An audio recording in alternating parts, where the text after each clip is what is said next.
نبی اکرم صلی اللہ علیہ وسلم کے صحابہ کا معمول تھا کہ جب وہ باہم ملاقات کرتے تھے تو اس وقت تک علیحدہ نہیں ہوتے تھے جب تک ایک دوسرے کو سورۃ العصر نہ سنا لیں. اس کے بعد وہ پھر سلام کرتے تھے اور اپنے اپنے راستے پر چلے جاتے. یعنی تذکیر کے لیے، یاد دہانی کے لیے، ہدایت کے جملہ مراحل کو واضح کرنے کے لیے ایک ایک لفظ میں یہ سورہ مبارکہ جو ہے واقعتاً اسی کی مثال ہے کہ سمندر کو کوزے میں بند کر دیا. ایک اعتبار سے یوں بھی کہا جا سکتا ہے کہ یہ قرآن حکیم کے مضامین کا انڈیکس ہے. قرآن میں کچھ تاریخی واقعات بیان ہوئے ہیں، کچھ ازل کی باتیں بتائی گئیں، آدم کی تخلیق کا مرحلہ بتایا گیا، آدم و ابلیس کا قصہ بیان کیا گیا، پھر بہت سے انبیاء کے حالات بیان کیے گئے، پھر ہمیں آخرت کی خبریں دی گئی.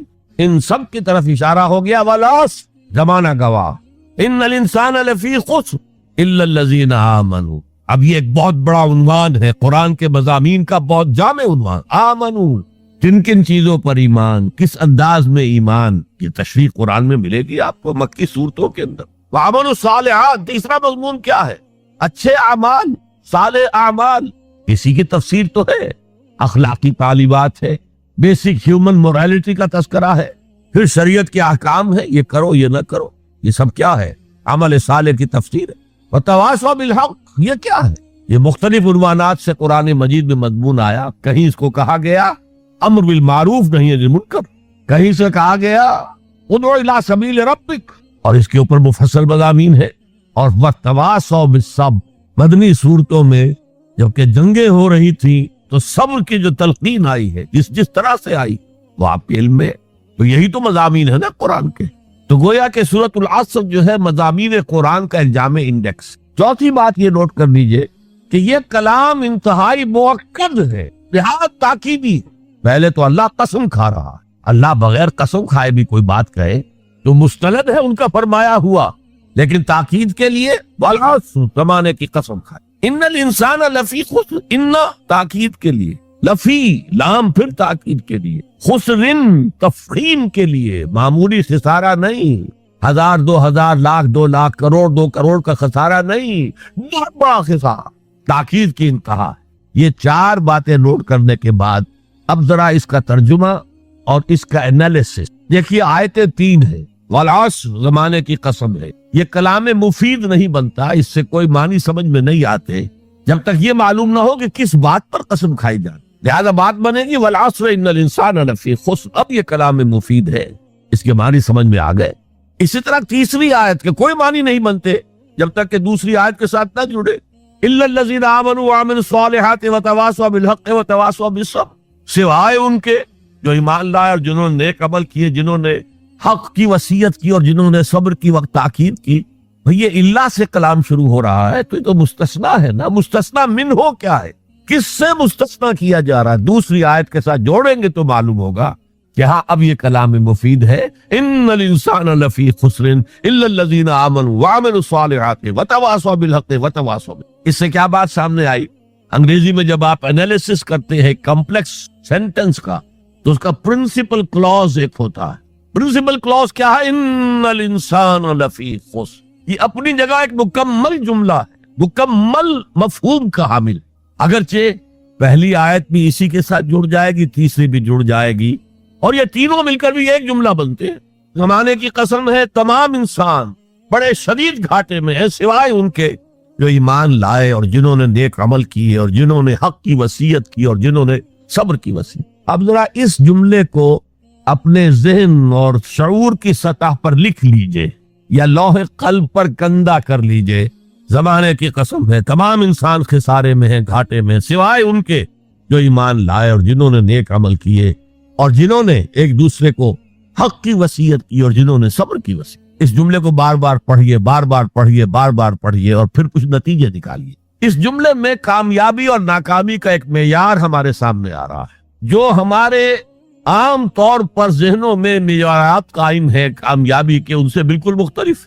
ہم کسے کامیابی سمجھتے ہیں؟ جو زیادہ دولت مند ہے زیادہ کامیاب ہے، جس کی جائیداد زیادہ ہے زیادہ کامیاب ہے، جس کی تجارت بہت پھیلی ہوئی ہے زیادہ کامیاب ہے، جس کے پاس عہدہ بہت بڑا ہے زیادہ کامیاب ہے. یہی ہمارے کامیابی کی تصورات ہیں. ان تمام تصورات کی نفی ہے. کامیابی ان چیزوں سے متعلق ہے ہی نہیں. کامیابی تو ان 4 چیزوں سے متعلق ہے. ایمان، عمل صالح، تواصی بالحق، تواصی بالصبر، یہ ہیں تو کامیابی ہے، یہ نہیں ہے تو کوئی کامیابی۔ آپ کو سلطنت عرضی مل جائے کوئی کامیابی نہیں، دنیا بھر کی نعمتیں مل جائے کوئی کامیابی نہیں، جب تک کہ یہ چار چیزیں موجود نہ ہوں، ایمان اور عمل صالح اور تواصی بالحق اور تواصی بالصبر۔ اور اگر یہ چار چیزیں حاصل ہوں تو چاہے کوئی آپ کو جانتا بھی نہ، چاہے آپ کسی کٹیا میں رہتے ہو، کوئی محل نہ ہو آپ کے پاس، چاہے آپ کو روکھی سوکھی بھی مشکل سے ملے، آپ کامیاب ہیں۔ یہ ذہن میں رکھیے، معیار جب تک ہمارا یہ نہیں بنے گا ہم اسلام کے راستے پہ چل ہی نہیں سکتے۔ اس لیے کہ انسان جو بھاگ دوڑ کرتا ہے، جو سعی کرتا ہے، دن رات محنت کرتا ہے، راتوں کو سوچتا ہے، پلاننگ کرتا ہے، وہ کامیابی کے حصول کے لیے۔ اگر کامیابی کے یہ تصورات ہیں تو انہی کے لیے بھاگ دوڑ کرے، دنیا میں گم ہو جائے گا۔ جیسے اقبال نے کہا کہ کافر کی یہ پہچان کہ آفاق میں گم ہے، اور مومن کی یہ پہچان کہ گم اس میں ہے آفاق۔ یہ معیار ہے در حقیقت، جیسے کہ حضور نے فرمایا صلی اللہ علیہ وسلم کہ بہت سے لوگ ایسے بھی ہوتے ہیں جو اگر کسی محفل میں جانا چاہیں تو باہر نہ پا سکے، انہیں اجازت ہی نہ ملے، اگر وہ کہیں رشتہ کرنا چاہے تو کوئی انہیں رشتہ نہ دے، لیکن اللہ کی نگاہ میں ان کا وہ مقام ہوتا ہے کہ اگر وہ بھولے سے کسی بات پر قسم کھا لے تب بھی اللہ ان کی قسم کی لاج رکھتا۔ آپ سوچئے ابو ہریرہ کا کیا مقام تھا، ابو ذر کا کیا مقام تھا۔ حضور فرماتے ہیں صلی اللہ علیہ وسلم من کان یسرہ ان ینظر الی زوج عیسیٰ فلینظر الی صاحب ابی ذر، جس شخص کو اس سے خوشی حاصل ہوتی ہو کہ حضرت عیسیٰ کا زہد اپنی آنکھوں سے دیکھے تو میرے اس ساتھی، میرے اس دوست ابو ذر کو دیکھ لے۔ یہ لوگ ہیں کامیاب ترین۔ حضرت علی کی جب شادی ہو رہی تھی حضرت فاطمہ سے رضی اللہ تعالی عنہما، ان کے پاس کوئی مکان نہیں تھا، ایک انصاری صحابی نے ایک حجرہ دیا ہے جس میں کہ وداع ہو کر حضرت فاطمہ، کوئی گھر نہیں تھا، فقراء صحابہ میں سے تھے، مہر دینے کے لیے کچھ نہیں تھا۔ حضور نے پوچھا کچھ ہے علی تمہارے پاس مہر دینے کے لیے؟ کیا حضور کچھ نہیں میرے پاس۔ فرمایا تمہارے پاس وہ زرہ ہوتی تھی ایک؟ عرض کیا جی زرہ تو ہے، لیکن ظاہر بات ہے زرہ تو ہتھیار ہے، جنگ کے لیے ہے، جہاد فی سبیل اللہ کے لیے۔ آپ نے فرمایا جاؤ اسے بیچو یا گروی رکھو، کچھ لے کر آؤ، مہر تو دینا ہے۔ کیا اس مفلسی کی وجہ سے وہ حضرت علی ناکام انسان تھے؟ لیکن واقعہ یہ ہے کہ کامیابی کے اور ناکامی کے اس معیار پر ہمارا دل ٹھکتا، دل ٹھک جائے تو کیا کہنے، زندگی میں انقلاب آ جائے۔ میں جو بات کہہ رہا ہوں دل گواہی دے گا کہ صحیح ہے، لیکن برا نہ مانے تو میں عرض کروں گا، قرآن مجید میں ایک آیت آئی ہے کہ اے محمد جو کچھ آپ کہہ رہے ہیں صلی اللہ علیہ وسلم، کوئی بات لگتی تو ٹھیک ہے، ان نظن الا ظنا وما نحن بمستيقنين، گمان سا تو ہوتا ہے جو آپ کہہ رہے ہیں ٹھیک ہے، میں یقین نہیں ہوتا، اور یقین جب تک نہیں ہوگا وہ آپ کی زندگی پر وہ اثر انداز نہیں ہو سکتا۔ وہ معیار کہنے کو ہم کہتے ہیں ہمارا آخرت پر ایمان ہے، اور آخرت کی زندگی ابدی زندگی ہے، اور اصل زندگی آخرت کی زندگی، وَإِنَّ دَارَ الْآخِرَةَ لَهِيَ الْحَيَوَانُ۔ لیکن ہماری بھاگ دوڑ، ہماری سعی و جہد، کہاں سے کہاں ہم جاتے ہیں اچھے کیریئرز کی تلاش، اور ایک ملک کے اندر بھی ادھر جاؤ ادھر جاؤ، ادھر جا کر کو تلاش کرو، ملک سے باہر بھی عرب ممالک میں جاؤ، UAE میں جاؤ، امریکہ میں جاؤ، اور کتنی خبریں آتی، کتنے لوگ مرتے ہیں انلیگل امیگریشن کی وجہ سے، پورے جہاز ڈوب جاتے ہیں انلیگل امیگریشن۔ کس چیز کی تلاش میں؟ کیا اللہ یہاں رازق نہیں ہے، رزق نہیں دے سکتا؟ لیکن یہ کامیابی کی زندگی جس میں چمک ہو دمک ہو، تو اقبال کہتے ہیں کہ خرد کو خیرہ کرتی ہے، عقل کو خیرہ کرتی ہے چمک تہذیب حاضر کی، یہ صناعی مگر جھوٹے نگوں کی ریزہ کاری ہے، یہ جھوٹے رزقوں کی ریزہ کاری ہے، کوئی اس کی حقیقت ہی نہیں۔ تو پہلی بات زمانے کی قسم ہے، تمام انسان خسارے میں ہے، یقیناً ہے، سوائے ان کے جو چار شرطیں پوری کریں، الا الذین آمنوا وعملوا الصالحات وتواصوا بالحق وتواصوا بالصبر۔ اب دوسری بات نوٹ کیجئے، یہ نجات کے منیمم تقاضے ہیں، اگرچہ میں یہاں نجات کا لفظ استعمال کر رہا ہوں، اول وہلے میں نجات پا جانا، قیامت کے دن ہی ہمارا اللہ تعالیٰ جو ہے ہمیں حکم دے دے جاؤ داخل ہو جاؤ جنت، ادخلوہا خالدین۔ وہ جو تصور ہے کہ اگر کسی کے دل میں ایمان ہے اور گناہوں کا پلڑا بھاری ہے نیکیوں کے پلڑے سے، تو وہ اپنے گناہوں کے بقدر سزا پا کر جہنم سے نکال کر جنت میں داخل کر دیا جائے گا، وہ میرا اس وقت موضوع نہیں۔ اول پہلے میں نجات، میدان حشر میں نجات، وہ نجات جو ہے اس کے لیے منیمم لوازم ہے۔ کیوں اگر کہا جاتا یقیناً ان لوگوں کے مراتب بہت عمدہ ہے، بہت اونچے ہیں، بہت اعلیٰ ہے، عرفہ ہے، جو یہ 4 شرطیں پوری کرے، تو اس کا مطلب کیا تھا کہ اس سے کم میں بھی گزارا ہو سکتا ہے۔ زیادہ اونچا رتبہ نہ صحیح، زیادہ اونچی جنت نہ صحیح، چھوٹی جنت ہی ہو جائے گی، لہذا اس سے کم پر بھی گزارا ہو سکتا ہے۔ لیکن یہاں کیا ہے؟ والعصر ان الانسان لفی خسر الا الذین آمنوا وعملوا الصالحات وتواصوا بالحق وتواصوا بالصبر۔ یہ تو مینیمم تقاضا ہے، کم سے کم تقاضا ہے، لازمی تقاضا ہے، اس کے بغیر وہ فوری نجات ممکن نہیں۔ اب تیسری چیز، اور یہ ہمارے تصورات کی بڑی نفی کر دینے والی شے، یہ 4 شرطیں لازم ہیں، ہم سمجھ بیٹھے صرف ایمان سے نجات ہو جائے گی، اس سے بھی آگے ایمان ہو نہ ہو ہم مسلمان ہیں، محمد کے امتی ہیں صلی اللہ علیہ وسلم، نجات تو ہو ہی جانی ہے۔ یہی تصورات ہیں کہ جنہوں نے ہمیں بے عمل کر دی۔ جب بغیر کسی سعی کے، بغیر کسی محنت کے، بغیر کسی بھاگ دوڑ کے، بغیر کسی قربانی کے نجات حاصل ہو جائے تو کس کا دماغ خراب ہوا ہے کہ وہ محنتیں کرے، مشقتیں کرے، قربانیاں دے، اپنا خون دے، اپنا مال دے۔ لہذا یہ 4 چیزیں لازم ہیں۔ یہ اللہ کا کلام ہے، یہ شاعری نہیں ہے، شاعری میں مبالغہ بھی ہو جاتا ہے۔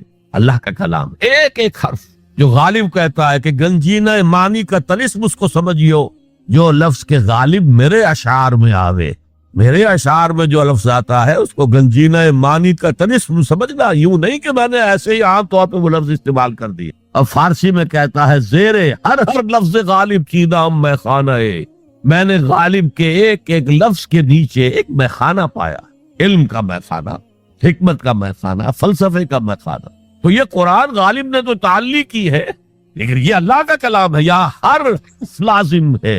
اسی لیے دیکھیے میں آپ کو جملہ سنا رہا ہوں امام رازی رحمت اللہ علیہ کا، جو میرے نزدیک جامع ترین تعبیر ہے اس بات کی جو میں آپ کے سامنے رکھ رہا ہوں۔ ان هذه الآیہ فیہا وعید شدید، لوگوں جان لو اس آیت میں تو بڑی شدید وعید ہے، بأن اللہ تعالی حکم بالخسار علی جمیع الناس، اس لیے کہ اللہ تعالیٰ نے تو فیصلہ کر دیا تمام انسانوں کے لیے خسارے کا، گھاٹے کا، تباہی کا، بربادی کا۔ الا من کان آتیم بہذہ الاشیاء الاربعہ، سوائے ان کے جو یہ 4 چیزیں پوری کریں، وہی الایمان والعمل الصالح والتواصی بالحق والتواصی بالصبر۔ اب غور سے سنیے، فدل ذلک ان النجات معلقۃ بمجموع هذه الاشیاء، اس سے اس بات پر دلیل بنی ہے، رہنمائی ہوئی ہے کہ نجات کا تعلق ہے، نجات معلق ہے، نجات مشروط ہے ان 4 چیزوں کے جمع ہو جانے سے، یہ نہیں کہ ایک چیز سے ہی آپ کو نجات حاصل۔ تو یہ کامیابی اور ناکامی کا ایک معیار، اور پھر یہ کہ اس معیار میں 4 چیزیں لازم۔ اگرچہ ایک بات ہوگی، ہو سکتا ہے پہلی چیز میں انسان بہت اونچا ہو، دوسری میں اتنا اونچا نہ ہو، تیسری میں پھر اونچا ہو، چوتھی میں اتنا اونچا، یہ تو ہو جائے گا، لیکن بنیادی طور پر یہ 4 شرطیں پوری ہوگی تو نجات ملے گی، ورنہ نہیں۔ اس سورہ مبارکہ کے بارے میں یہ بنیادی باتیں آپ کے سامنے عرض کر کے اب میں آپ سے یہ بات کہنا چاہتا ہوں کہ قرآن کے سمجھنے کے 2 درجے ہیں، ایک تذکر بالقرآن، قرآن سے سبق حاصل کر لیں، ایک تدبر قرآن، قرآن پر غور و خوض، گہرائی میں اترنا، قرآن میں ہو غوطہ زن اے مرد مسلمان، غوطہ لگاؤ گے تو تہ سے موتی نکال کر لاؤ گے نا۔ اب تذکر بالقرآن تو میں نے آپ کے سامنے تذکر بسورۃ العصر، یہ تو مکمل ہو گئے، سبق تو حاصل ہو گئے۔ کامیابی کا معیار یہ 4 چیزیں، یہ 4 چیزیں لازم۔ اور جب ہم تدبر قرآن کے درجے پر آئیں گے تو معلوم ہوگا 4 چیزیں عقلاً منطقی طور پر لازم و ملزوم ہیں۔ تو تذکر بالقرآن اتنی بات بھی جس نے سمجھ لی، جس بدو نے سمجھ لی، اس کی زندگی میں انقلاب آ گئے۔ وَالْعَصْرِ إِنَّ الْإِنسَانَ لَفِي خُسْرٍ إِلَّا الَّذِينَ آمَنُوا وَعَمِلُوا الصَّالِحَاتِ وَتَوَاصَوْا بِالْحَقِّ وَتَوَاصَوْا بِالصَّبْرِ۔ جو حاصل تھا، جس کو میں مثال دیا کرتا ہوں کہ اگر سمندر میں کوئی آئل ٹینکر جو ہے وہ لیک کر جائے، ٹوٹ جائے تو کیا ہوتا ہے؟ تیل سمندر کی سطح پر پھیل جاتا، نیچے نہیں جاتا۔ اسی طرح قرآن کا تیل، قرآن کا مغز، قرآن کی ہدایت اس کی سطح پر موجود، اسی لیے کہا گیا کہ تذکر بالقرآن نہایت آسان ہے، کیونکہ سطح پر موجود ہے، اس کے لیے گہری غوطہ زنی کی ضرورت نہیں ہے۔ وَلَقَدْ يَسَّرْنَا الْقُرْآنَ لِلذِّكْرِ فَهَلْ مِن مُدَّكِرٍ، یاد دہانی حاصل کرنے کے لیے ہم نے قرآن کو بہت آسان کر دیا۔ تو ہے کوئی نصیحت اخذ کرنے والا ہے کوئی بنیادی ہدایت کا طالب؟ فہل من مدکر، تذکر بالقرآن کے اعتبار سے قرآن دنیا کی آسان ترین کتاب، تدبر قرآن کے اعتبار سے یہ دنیا کی مشکل ترین کتاب۔ کسی انسان کے لیے اس کی تہ میں پہنچ جانا ممکن نہیں، بس مستثنا اگر ایک ذات ہو سکتی ہے تو حضور صلی اللہ علیہ وسلم کی ذات مبارکہ۔ وہ تدبر قرآن پوری زندگیاں لوگ لگا کر یہ نہیں کہہ سکے کہ ہم نے پورا قرآن سمجھ لی۔ 30 جلدوں میں امام رازی تفسیر لکھ رہے، لیکن کتنے ہی مقامات پہ آخر میں کہتے واللہ عالم، اللہ بہتر جانتا ہے، بس یہ میرا خیال یہ ہے، میں یقین سے نہیں کہہ سکتا۔ جیسے اقبال کا جو خطبات ہیں، اقبال کے جو مدراس میں دیے گئے تھے، The Reconstruction of Religious Thought in Islam، فلسفہ اسلام پر، وہ آج کے دور میں علم الکلام کے اعتبار سے بنیادی کتاب۔ لیکن اس کے دیباچے میں لکھتے ہیں میرا یہ دعویٰ نہیں ہے کہ جو کچھ میں نے کہا ہے وہی صحیح ہے، ہو سکتا ہے کہ وقت گزرنے کے ساتھ صحیح تر باتیں سامنے آئیں۔ ہمارا کام یہ ہے کہ طالب علمانہ انداز میں غور و فکر جاری رکھیں۔ تو تدبر قرآن کی کوئی حد نہیں، پوری زندگیاں لگا کر۔ خاص طور پر امام رازی کا ایک جملہ تو مجھے بھولتا نہیں، سورہ حدید کی جو آیت ہے هو الاول والآخر والظاہر والباطن، وہاں ایسے معلوم ہوتا ہے جیسے کھڑے کانپ رہے، لرز رہے۔ هذه الآیت اعلم ان هذا المقام مقام غامض عمیق مہیب، جان لو کہ یہ مقام بہت گہرا ہے، بڑا پرہیبت ہے اور بہت غامض ہے، اس کے مضامین آسانی سے سمجھنے والے نہیں۔ تو بہرحال اس تدبر قرآن کے اعتبار سے اب میں گفتگو کروں گا۔ والعصر، زمانے کی قسم۔ پہلی بات یہ نوٹ کیجئے کہ قسم جو قرآن مجید میں کھائی گئی ہے یا کھائی گئی ہیں قسمیں، ان سے مراد کیا ہوتا؟ ہم اگر قسم کھاتے ہیں اپنی کسی بات پر، اللہ کی قسم ہے، تو گویا کہ اللہ کو گواہ کے طور پر پیش کرتے ہیں کہ اللہ جانتا ہے، اللہ گواہ ہے، جو میں کہہ رہا ہوں سچ ہے۔ لیکن ہم قسم کھائیں گے کسی بزرگ ہستی کی، بڑی شے کی، اللہ کی قسم۔ قرآن میں جو متکلم ہے اللہ، اس سے اوپر کون ہے؟ لہذا قرآن مجید کی قسموں میں صرف ایک شے ہے، شہادت، گواہی۔ چنانچہ ترجمہ کیا ہوگا؟ زمانہ گواہ ہے کہ تمام انسان سے سارے۔ نمبر 2 نوٹ کیجئے، عصر کے معنی کیا؟ زمانہ، صرف زمانہ نہیں، وہ زمانہ جو تیزی سے گزر رہا۔ یہ 2 الفاظ استعمال ہوتے ہیں، ویسے تو عربی میں وقت کا لفظ بھی ہے، لیکن قرآن میں وہ لفظ آیا نہیں۔ 2 لفظ ہیں، عصر اور دہر، اور آپ کو معلوم ہے کہ دونوں کی یہ صورتیں ہیں، سورۃ الدہر بھی ہے، سورۃ العصر۔ ان دونوں میں فرق کیا ہے؟ فلسفے میں کہتے ہیں ایک سیریل ٹائم ہے، وہ وقت جو گزر رہا ہے، اس میں ماضی ہے، حال ہے، مستقبل ہے، یہ سیریل ٹائم۔ اور ایک دہر، یہ زمانہ، اس کی وسعت، یوں سمجھیے جدید اصطلاح میں time and space complex, time and space complex کو ظاہر کرتا ہے لفظ دہر۔ اسی لیے کہا گیا ہے هل اتى على الانسان حين من الدهر لم يكن شيئا مذكورا، ایک وقت ایسا بھی نہیں تھا کہ انسان کوئی قابل ذکر شے نہیں تھا۔ کیا تھا؟ ندلے پانی کی ایک بوند۔ تو یہاں عصر کی جو قسم کھائی گئی ہے، اس کے مختلف پہلو ہیں جو علماء نے بیان کی۔ یہ عصر تیزی سے گزر رہا ہے، تیزی سے گزر رہا ہے، تیزی سے گزر رہا ہے۔ غافل تجھے گھڑیال یہ دیتا ہے منادی، گردوں نے گھڑی عمر کی ایک اور گھٹا دی۔ آپ سمجھتے آج میری عمر 71 برس ہو گئی، جب 72 کی ہو گئے، 1 سال اور عمر بڑھ گئی۔ ارے بڑی کہاں گھٹ رہی ہے؟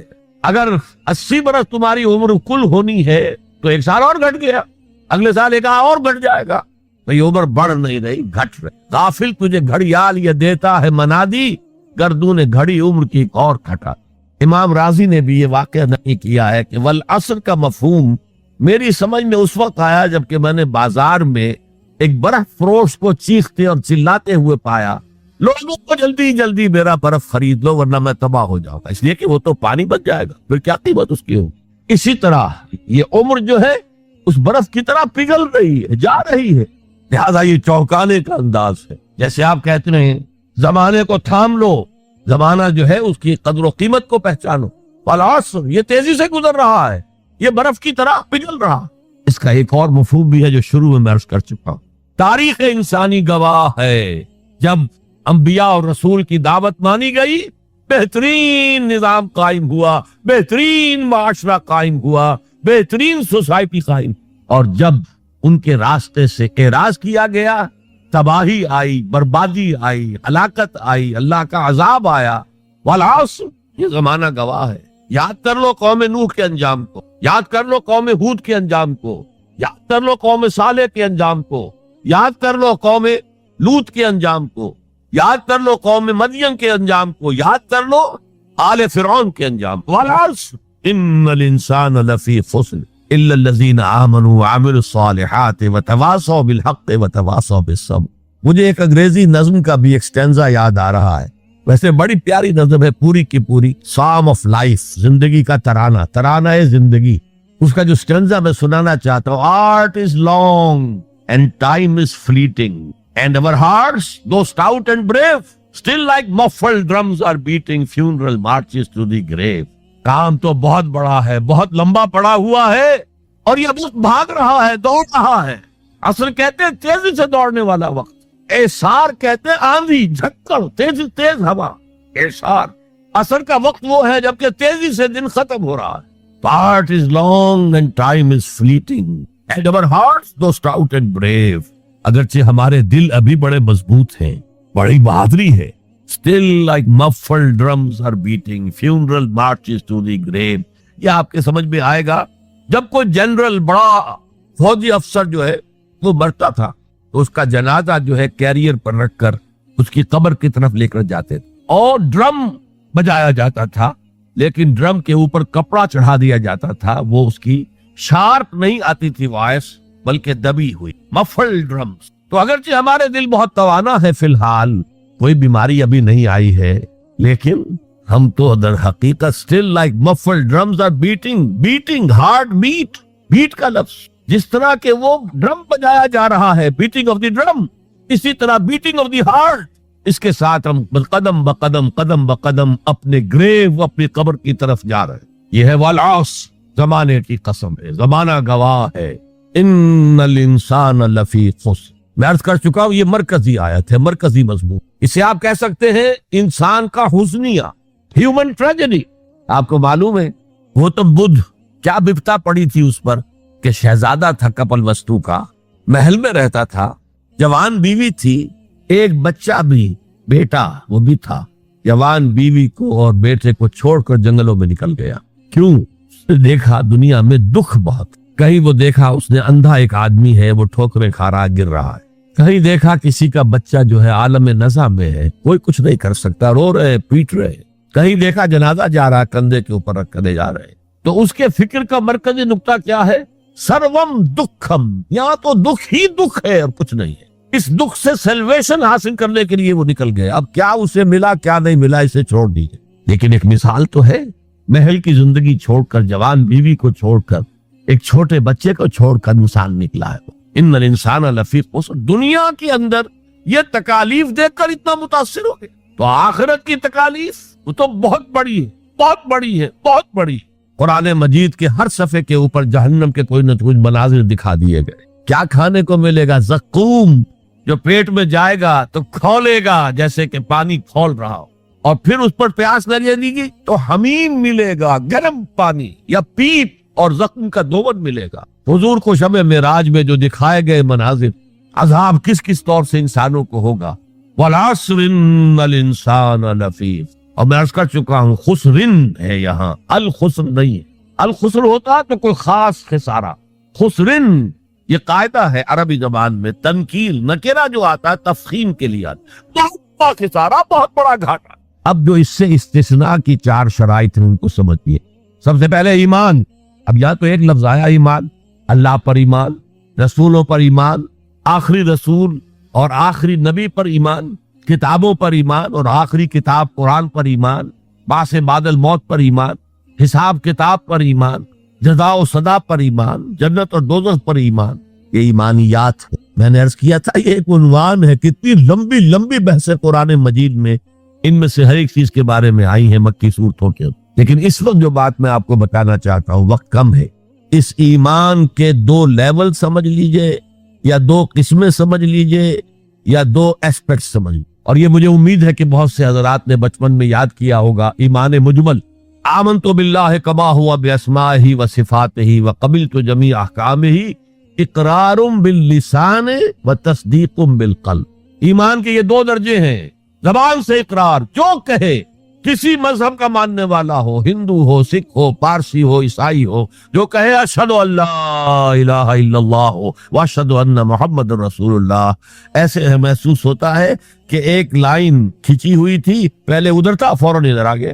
یہ ہے اقرار باللسان، لیکن اس ایمان کا فائدہ صرف اس دنیا میں ہے، یعنی ہم ایک دوسرے کو مسلمان سمجھیں۔ اس کی حیثیت قانونی ایمان کی ہے۔ ظاہر بات ہے مسلمان باپ کی وراثت مسلمان بیٹے کو جا سکتی ہے، بیٹا مسلمان نہیں ہے تو وراثت نہیں پہنچے گی۔ Who is a Muslim and who is not a Muslim؟ یہ لیگل کوسچن مسلمان ریاستوں کے اندر دستور میں ہوگا کہ یہاں ہیڈ آف دی اسٹیٹ مسلمان ہوگا، تو کتنا بڑا لیگل کوسچن ہے کہ کون ہے واقعی مسلمان کون نہیں ہے، تو بہت اہم ہے۔ لیکن اس کا سارا معاملہ اس دنیا تک ہے کہ ہم ایک دوسرے کو مسلمان سمجھیں۔ میں اپنی بیٹی نکاح میں دے سکتا ہوں کسی مسلمان۔ اصل ایمان کیا ہے؟ تصدیق بالقلب، جب دل میں اتر جائے، دل میں کھپ جائے، وہ ہے اصل ایمان۔ ہم دنیا میں اس کو زیر بحث لا نہیں سکتے، ہمارے پاس کوئی آلہ نہیں ہے دل میں اتار کر دیکھ لے ایمان ہے کہ نہیں ہے، کوئی نہیں۔ الیکٹرو کارڈیوگرام کر لیجئے، یہ تو پتہ چل جائے گا کہ اس میٹنگ کے اندر کچھ جو ہے irregularity ہے۔ اینجیو پلاسٹی کر لیجئے، معلوم ہو جائے گا کہ اتنی وینز بلاکڈ ہے۔ بس دل میں ایمان ہے یا نہیں، اس کا کوئی ذریعہ ہمارے پاس نہیں۔ لہذا دنیا میں ہم ایمان پر بحث ہی نہیں کر سکتے۔ ہم کسی کے بارے میں یہ نہیں کہہ سکتے یہ صاحب ایمان ہے اور یہ نہیں ہے۔ ہاں مسلمان ہے تو مسلمان کے جو حقوق ہم اسے ملے، وہ فاسق بھی ہو تو مسلمان ہے، فاجر بھی ہو تو مسلمان ہے، متقی ہو تب بھی مسلمان ہے، نیک ہو عبادت گزار ہو تب بھی مسلمان ہے۔ اور لیگلی اور کانسٹیٹیوشنلی ان میں کوئی فرق نہیں ہے۔ المسلم کفو لکل مسلم، امام ابو حنیفہ رحمۃ اللہ علیہ کا قول بہت اہم ہے۔ اتنی اہمیت تو اس کی ہے کہ ذرا سی ایک خطا ہو گئی تھی حضرت اسامہ ابن زید سے۔ حضور کو بہت محبت تھی اسامہ سے، اپنے پوتے کی طرح سمجھتے تھے، اس لیے کہ زید کو تو اپنا بیٹا بنایا ہوا تھا، زید ابن حارثہ کو۔ وہ تو بعد میں جب آئے تو اتنی کہ یہ کوئی منہ بولا بیٹا میں یہ برداشت نہیں کر سکتا، کیونکہ جب آپ اپنے لیے بولنا شروع کرو گے تو سب اپنی سیما میں آ جائیں گے، اور جب کوئی آپ کی توہین کرتا ہے تو وہ کیول یہ جانچ رہا ہوتا ہے کہ آپ اپنی کتنی قدر کرتے ہو اور کتنا سہن کر سکتے ہو، اور جب آپ ترنت اپنی بات رکھتے ہو اور سامنے والے کو ان بول دیتے ہو تو وہ اسی پل آپ کی قدر کرنا شروع کر دیتا ہے، اور اسی محفل میں بیٹھے باقی لوگ بھی آپ کو ایک انمول انسان سمجھنے لگتے ہیں۔ تیسری بات جسے ٹھکرانا ہے وہ ہے زیادہ صفائی اور وجہ بتانا، کیونکہ اگر آپ نے کہیں نہیں جانا، کوئی نوکری چھوڑی یا کوئی کاروبار شروع کیا تو ہر بات کی وجہ دوسروں کو بتانا ضروری نہیں ہے، اور ہر کسی کی سویکرتی پانے کے لیے بہت صفائیاں دینا چھوڑ دینا چاہیے، کیونکہ آپ اپنی زندگی کے مالک ہیں اور آپ کو یہ حق ہے کہ آپ اپنی زندگی خود سنبھالیں۔ اور اگر آپ سمانت لوگوں کو دیکھیں تو وہ کبھی زیادہ صفائیاں نہیں دیتے، بلکہ ہر کام پورے آتم وشواس کے ساتھ کرتے ہیں، اور جب آپ حد سے زیادہ وجہ بتاتے ہو تو آپ خود کو کمزور دکھا رہے ہوتے ہو کہ آپ کو دوسروں کی منظوری کی ضرورت ہے، اس لیے آج ہی صفائیاں دینا چھوڑ دو۔ چوتھی بات جسے ٹھکرانا ہے وہ ہے ضرورت سے زیادہ ذمہ داری لے، کیونکہ ہر چیز کی ذمہ داری اپنے اوپر لینا صحیح نہیں۔ بہت سے لوگ بھلا بننے کے چکر میں ہر کسی کا بوجھ اپنے کندھوں پر اٹھا لیتے ہیں، لیکن آخر میں کوئی ان کا کرتگیہ نہیں ہوتا، بلکہ صرف ان کا استعمال کیا جاتا ہے، کیونکہ دوسروں کی زندگیاں سدھارنا تمہارا کام نہیں، اور اگر کوئی غلطی کر رہا ہے تو وہ اس کی اپنی زندگی، اس لیے دوسروں کی ذمہ داریاں لینا بند کرو۔ اور اگر کوئی اپنی ذمہ داری تم پر تھوپنے کی کوشش کرے تو سیدھا نہ بولو کہ میں یہ کام نہیں کر سکتا، کیونکہ میرا اپنا تجربہ کہتا ہے کہ جو انسان دوسروں کا بھلا کرتا ہے اور اچھا سوچتا ہے اس کے ساتھ آخرکار برا ہی ہوتا ہے، اور اس کا احسان ماننے کے بجائے اسے ہی قصوروار ٹھہرایا جاتا ہے۔ اس لیے اپنی زندگی کا حساب کتاب رکھو اور کسی کے معاملوں میں پڑنے سے انکار کرو۔ پانچویں بات جسے ٹھکرانا ہے وہ ہے دوسروں کے پیچھے بھاگنا، کیونکہ جو انسان تمہیں وہ اہمیت اور عزت نہیں دے رہا جو ملنی چاہیے، کبھی اس کے پیچھے مت بھاگو، کیونکہ جس کے پیچھے جتنا بھاگو گے وہ تمہیں اتنا نیچا دکھائے گا اور بیکار سمجھے گا۔ اور جو پختہ اور سمانت لوگ ہوتے ہیں وہ کبھی بھی دوسروں کا پیچھا نہیں کرتے، بلکہ ایسے لوگوں کو نظر انداز کرتے ہیں جو انہیں نظر انداز کرتے ہیں، اور خود کو یہ سمجھا لیتے ہیں کہ سامنے والا میرے لیے نہیں ہے۔ اور جب تم یہ رویہ اپناؤ گے تو دنیا تمہارے پیچھے اور لوگ سوچیں گے کہ واہ، یہ انسان اتنا آتم وشواسی کیوں ہے، اسی لیے یہ بات اپنا کر دیکھو، تمہیں خود بدلاؤ نظر آنے لگیں گے۔ چھٹی بات جسے ٹھکرانا ہے وہ ہے فوراً اور حد سے زیادہ متاثر ہونا، کیونکہ جو بھی انسان پہلی بار سامنے آ رہا ہے کبھی اس سے حد سے زیادہ متاثر نہ ہو، اور جو اپنی تعریفیں کر رہا ہے یا تمہارا بھروسہ جیتنے کی کوشش کر رہا ہے اسے ٹھکرا دو، کیونکہ لوگ ویسے نہیں ہوتے جیسے شروع